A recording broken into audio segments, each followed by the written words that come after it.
It is another sizzling edition of Offside brought to you by Arsenal Fans Beat. Please, we just want to use the opportunity to enjoin you to subscribe, to like, and make your comments count. And don't forget to share either of our episodes anytime it comes your way. Federico Kezia says no to the Azuris. And at Cobham, again, star at the Chelsea's camp faces another theft saga. And Arsenal is looking at the EPL giving them approval to have their match against Everton rescheduled. Do you really think that the PGMOL are always right in their decision making? Yes, let's get into the banter of what is happening in the football world.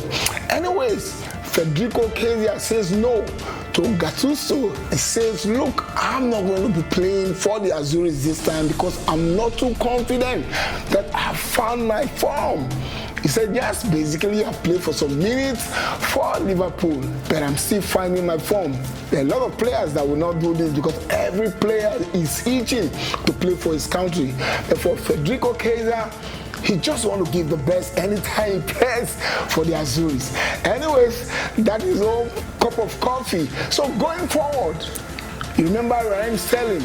He's on the bomb squad sent in by Enzo Maresca, but unfortunately he's been having some off-the-field issues. You remember in 2022 when he went for Euro competition, he had to return back home when the issue of burglary happened to his family. Again, only recently.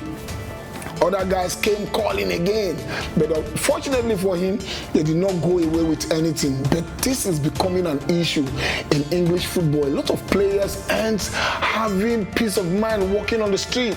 You remember Jojo Shelby? He said at a point he get tired of living in England because he can't even expect that his children will live in such an environment. He said it is even difficult for you to pull your phone and make a call on the street. Wow, what is happening in England? British government, do something to your security. Tighten the nozzles. Please ensure that these players, they are superstars. They need to enjoy their money. They need to enjoy their freedom also. Please let them have security around them so that this issue of burglary, for example, you can imagine they thought that Raheem Sterling has gone to play the match against Wolves. Unfortunately, they didn't know that the guy is at home, you know, that is suffering from being blacklisted from the Chelsea squad. Until they got to the house, but thanks goodness, nothing happened to them. There was no theft. They didn't get away with anything. Anyways, you're never going to be lucky all the time. Moving ahead, the English Premier League. There is no week we're not going to call on the PGMOL and look at them at what they are doing. Did you watch the match between Liverpool and Manchester City? How can that goal by Virgil van Dijk be disallowed? How on earth we saw that goal given last season when Bernardo Silva scored a similar goal for Man City? And if you want to judge this goal, you want to review it. You know, each time we talk about the PGMOL, some naysayers will think, oh, you're always crying about Arsenal. But this time around, I always said it. I said, what we're looking for is parity. Parity, what is good for the goose is also good for the gander. Why would you overrule that goal and say it's not a goal? The worst part of officiating in the English Premier League, for me personally, is the VAR that doing a lot of damage to football. Robertson wasn't even called stopping Donnarumma from having his hand on that goal, on that ball, I beg your pardon. But he missed it. One, you are taller than Robertson. You saw the ball, but there is no way you'd have caught that ball. Because where Van Dijk nicked that header was at the extreme. And yet, they chose to rule out that ball. But the truth be said, that goal they ruled out was the changing pattern in that game, because if that goal had stood, it would have been a tough one for Man City.